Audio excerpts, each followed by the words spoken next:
मेरे प्यारे देशवासियों, क्या आप जानते हैं कि मन की बात में हम जिन विषयों पर चर्चा करते हैं, उनमें मेरे लिए सबसे संतोष की बात क्या होगी?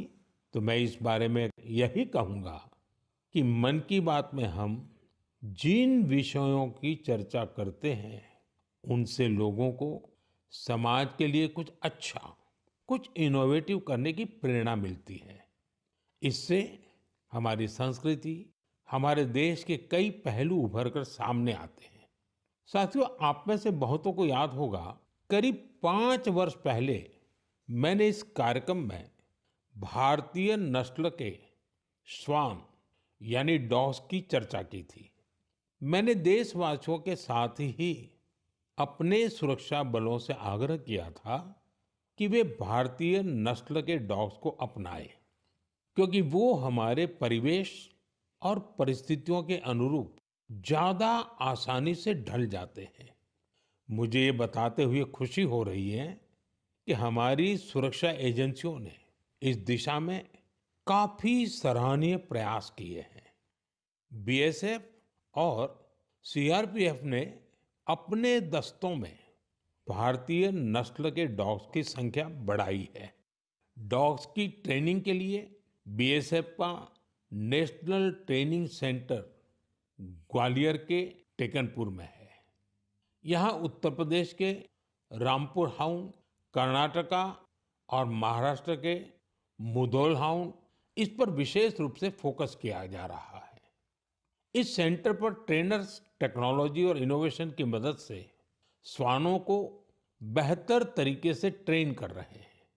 भारतीय नस्ल वाले डॉग्स के लिए ट्रेनिंग मैनुअल्स को फिर से लिखा गया है ताकि उनके यूनिक स्ट्रेंथ्स को सामने लाया जा सके।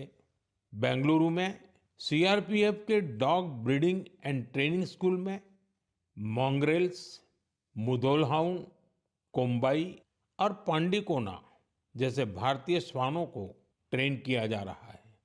साथियों, पिछले वर्ष लखनऊ में all India police duty meet का आयोजन हुआ था।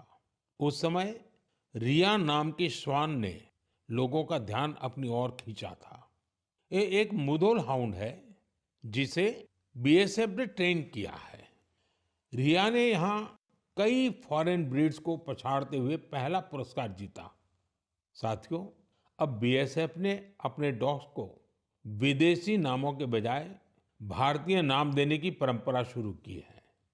हमारे यहाँ के देशी श्वान ने अद्भुत साहस भी दिखाया है। पिछले वर्ष छत्तीसगढ़ के माओवाद से प्रभावित रहे क्षेत्र में गश्त के दौरान सीआरपीएफ के एक देसी श्वान ने 8 किलोग्राम विस्फोटक का पता लगाया था। बीएसएफ और सीआरपीएफ ने इस दिशा में जो प्रयास किए हैं, उसके लिए मैं उन्हें बधाई देता हूं। वैसे मुझे 31 अक्टूबर का भी इंतजार है। यह लौह पुरुष सरदार पटेल की जयंती का दिन है। इस अवसर पर हर वर्ष गुजरात के एकता नगर में स्टैच्यू ऑफ यूनिटी के समीप विशेष समारोह आयोजित किए जाते हैं। यहीं पर एकता दिवस परेड भी होती है और इस परेड में फिर से भारतीय श्वानों के सामर्थ्य का प्रदर्शन होगा। आप भी मौका निकालकर इसे जरूर देखिएगा।